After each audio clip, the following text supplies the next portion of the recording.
Estamos con Pello Monteano, escritor e historiador navarro, autor de diversos libros en torno a la conquista de Navarra, como por ejemplo La Guerra de Navarra. En estos momentos trabaja en el Archivo Real y General de Navarra. El libro se centra en lo ocurrido en la Baja Navarra. ¿Qué nuevos datos aporta respecto a su libro anterior? Efectivamente, como has dicho, el libro tiene como texto base los últimos capítulos del libro La Guerra de Navarra. Se han remodelado en algunos aspectos, más que remodelar, completar, corregir algunos pequeños detalles, efectivamente, porque el periodo que trabaja, es decir, el que va entre 1522 y 1529, era un periodo que conocíamos muy mal. Está muy mal reflejado normalmente en la bibliografía. Basta decir que Boissonnet termina en 1521, ni siquiera sigue. Y por eso, bueno, pues fue una aportación importante el contenido de estos dos últimos capítulos, que ahora, a la vista de la documentación francesa, fundamentalmente, la hallada en la Biblioteca Nacional de París, de Francia en París, y de los archivos departamentales de los Bajos Pirineos de Po, pues ha permitido completar unos aspectos que son muy interesantes de cómo se vive la conquista en un territorio, por un lado tan similar a la Alta Navarra y por otro lado, sobre todo por su situación geoestratégica, tan diferente a la Alta Navarra, ¿no? Que es efectivamente la tierra de ultrapuertos, la tierra de vascos, la Baja Navarra. Las circunstancias internacionales jugaron un papel determinante en el destino de Navarra. De haber sido menos favorables a España, los conflictos militares en los que intervino, ¿hubiera sido posible la permanencia del reino en un contexto europeo? La pregunta es interesantísima, ¿no? No tengo respuesta, evidentemente, porque como bien sabes, la historia no conoce la goma ni puede hacer experimentos, que hubiera sido sí, ¿no? Pero sí abre dos aspectos muy importantes. El primero es que efectivamente, aunque los acontecimientos fueron determinantes, no hubo determinismo en el sentido de que Navarra no estaba destinada al final al que llegó. El final al que se llegó fue una de las posibilidades que se abrieron y la que al final se impuso. Por lo tanto, no hay ese determinismo de que Navarra estaba destinada a ser o la mayor parte de Navarra, parte de la nación española. Y por otro lado, efectivamente plantea que sobre todo en el año 1521, antes también, pero con mucha claridad en 1521, todas las opciones para Navarra estuvieron abiertas en el terreno militar, en el terreno diplomático, en el terreno incluso político dentro de lo que eran los reinos de España. Se llegó a donde se llegó. Efectivamente, la situación que se vive en Europa a comienzos de la Edad Moderna, a principios del siglo XVI, con viejos reinos medievales convirtiéndose en las nacientes monarquías autoritarias que posteriormente darán lugar a los estados-nación, pues la verdad que la situación era complicada. Haber permanecido como nación fue posible, evidentemente. Que hubiera tenido que caer en algún ámbito de influencia de alguna de las potencias europeas, pues también, evidentemente, teniendo en cuenta dos aspectos que influían en el caso de Navarra. Primero, su situación geoestratégica le orientaba mayoritariamente a la península, es mucho más accesible al sur que al norte, y por otro lado, los monarcas navarros no solamente eran reyes de Navarra, tenían intereses al norte de los Pirineos, con unos territorios que geoestratégicamente estaban más en otro ámbito. Por lo tanto, pudo ser, efectivamente, pudo haber un futuro a la andorrana, no tan claro porque Navarra no era Andorra y efectivamente ocupaba una situación geoestratégica privilegiada, era la puerta para las dos grandes superpotencias que se van a enfrentar durante todo el siglo XVI. Postura incomodísima. ¿Posible? Sí. ¿Independencia total? No. En Europa, donde conocemos que pervivieron Suizas, Luxemburgos, siempre fue en zonas de contacto entre estados, pero con zonas muy indefinidas políticamente. Es decir, Italia permanece como un puzzle de estados hasta el siglo XIX, lo mismo ocurre con Alemania. Pero es que Navarra estaba en medio de dos naciones que se centralizaban a marchas forzadas. La perspectiva que plantea el libro es que en 1529 el contencioso de Navarra se cierra definitivamente. Desde la perspectiva actual resulta evidente, pero ¿los reyes de Navarra dejaron de reclamar los territorios conquistados? El libro no plantea la perspectiva de que en 1529 se acaba el contencioso de Navarra, se acaba en el contencioso de Navarra en el terreno militar. La cuestión navarra seguirá todo el siglo sobre las mesas de negociación de las diplomacias europeas y, por supuesto, los reyes de Navarra y reinas no dejaron de reivindicar ese señorío de su, vamos a decir, de su herencia, ¿no? Importante, que es, al fin y al cabo, el que les daba el título de reyes, si no serían señores o vizcondes, ¿no? Eso por un lado, sí se siguió reivindicando. Sí que es verdad que con el paso de los siglos la monarquía navarra originariamente, que es navarro-bearnesa, se afrancesa mucho. Ya en tiempos de Enrique II el peso de los dominios franceses es muy grande en su herencia. Por otro lado, se van abriendo también una serie de fosos entre la monarquía y el pueblo al que representa, en este caso a la Alta Navarra, por la vía de este afrancesamiento. Es decir, los reyes de Navarra pasan muy pronto a residir en París. Enrique II, aunque nace en Sangüesa, se educa en París. Y por otro lado aparece la brecha religiosa.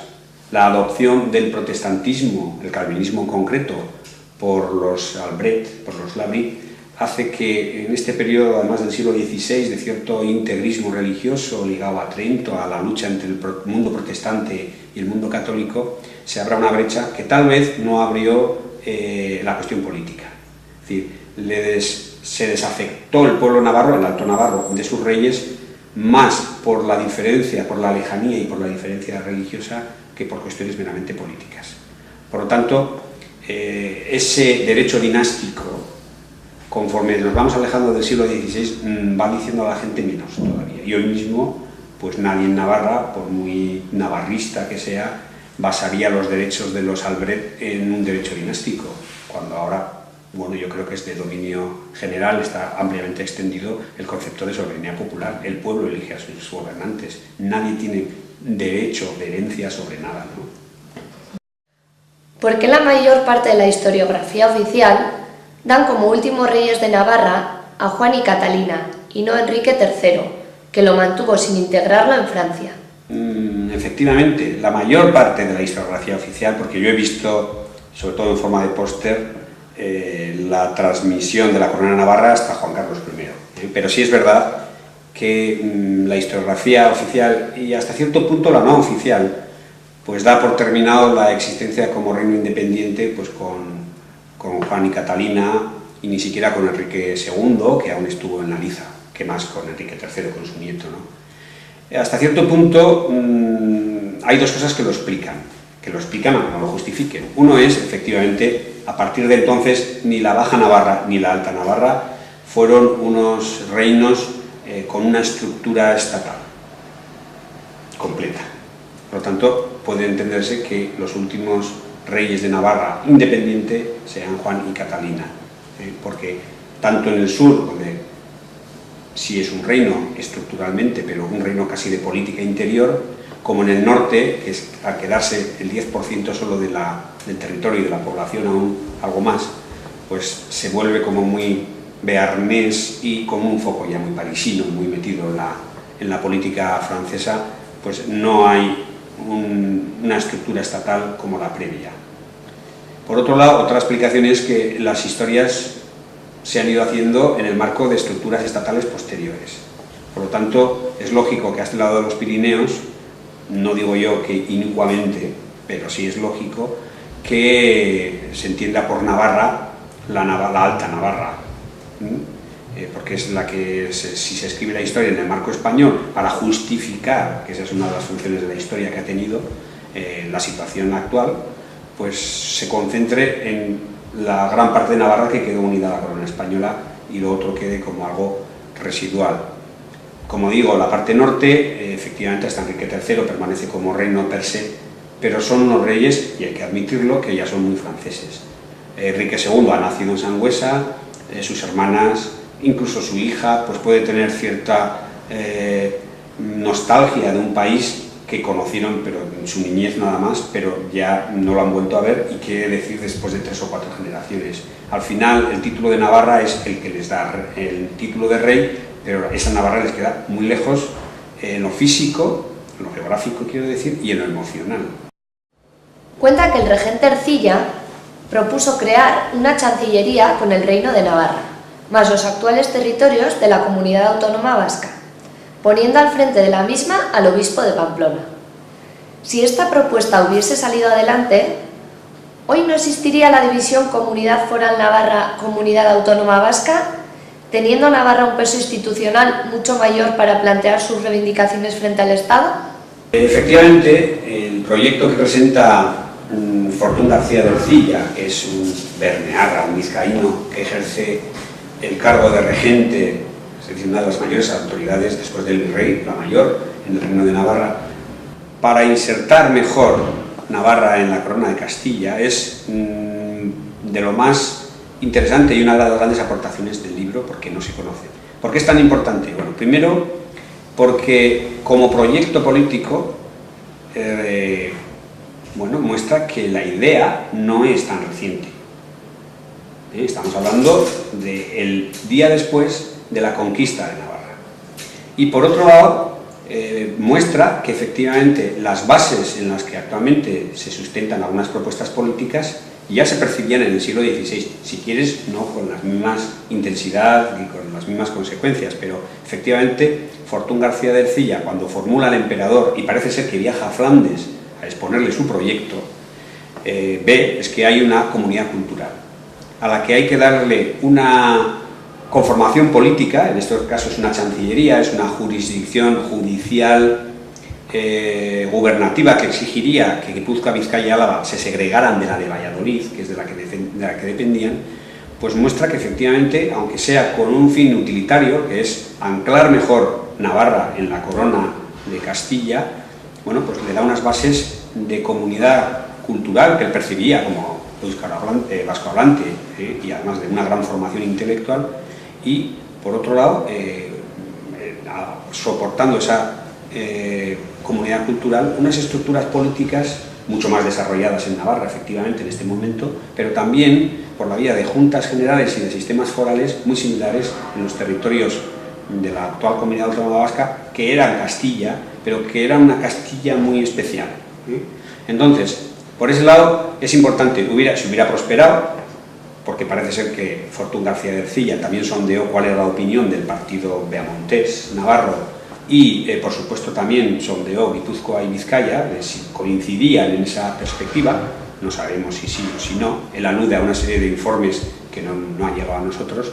Bueno, si hubiera prosperado, desde luego hubiera sentado la base de una correspondencia, unidad cultural, estructuras políticas, pues que no volveremos a ver planteada nuevamente hasta el siglo XIX, ya en el contexto de pues una agresión hacia el fuero, de una foralidad vinculada al carlismo, etcétera, y desde luego posteriormente al nacionalismo, ¿no? En el libro documenta que la habla mayoritaria de Navarra a comienzos del siglo XVI era el euskera, lo que confirmaría el mayor retroceso de la lengua respecto a las vascongadas. Tiene una relación directa con una invasión que, para asentarse, destruyó los pilares de su cultura propia, como la lengua vascón. Efectivamente, el capítulo dedicado a la bula de los cautivos es un dato interesante, no estrictamente vinculado a los acontecimientos militares, pero muy interesante desde el punto de vista sociológico.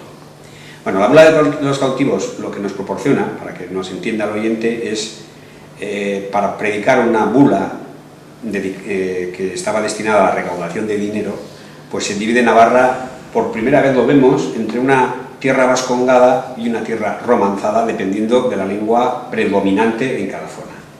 Aunque no nos han llegado las cuentas de la vascongada, porque no se terminó de publicar, se interrumpió mucho antes, sí nos ha llegado la de la romanzada, con lo cual todo lo que no es romanzado es vascongado. Bien, esto dibuja una frontera lingüística en Navarra muy interesante, muy sureña. La primera vez que tenemos un dato de este tipo, más o menos sería una línea entre la Sierra de Codés y el sur de la zona de Sangüesa, pasando por la zona al norte de Tafalla, y lo que sí, comparándolo con los mapas de densidades de población que tenemos, lo que nos demuestra no solamente que es la lengua mayoritaria, sino hegemónica. Sin reflejo en la documentación, que no nos tenemos que dejar engañar por eso, pero desde luego hegemónica. Lo que ocurre, y ahí ya discrepo del resto de la pregunta, es que una documentación de características similares que tenemos para 1587, ya de procedencia eclesiástica, dibuja una frontera casi idéntica, incluso con ciertos avances hacia el sur.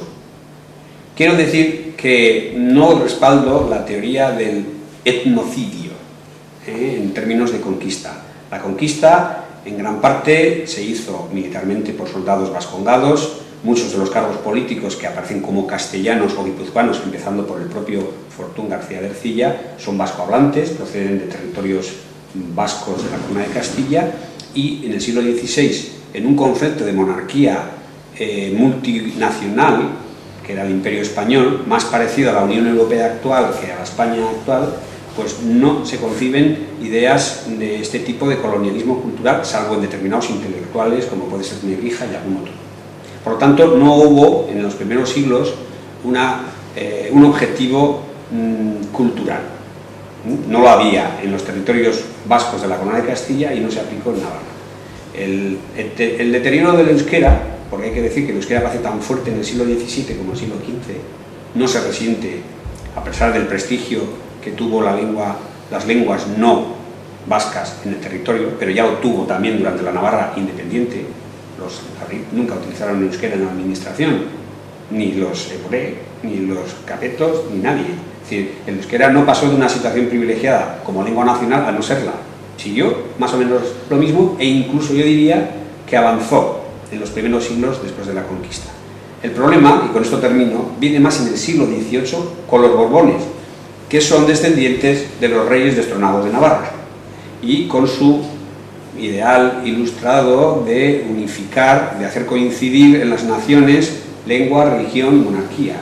Un rey, una lengua, una religión, darle uniformidad. En ese momento es cuando, unido a la educación, en la que también pusieron mucho interés, se va produciendo una relegación de las lenguas vernáculas no cultas.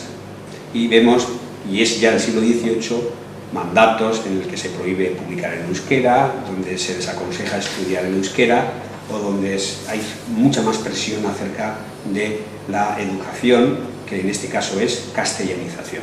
Por lo tanto, terminando, no creo en la teoría del etnocidio ligado a la conquista. Hubo un prestigio del castellano, puesto que las élites hablaban castellano, también a veces las élites que vinieron hablaban vasco, el caso de Ercilla, pero esa situación era la misma antes de 1512.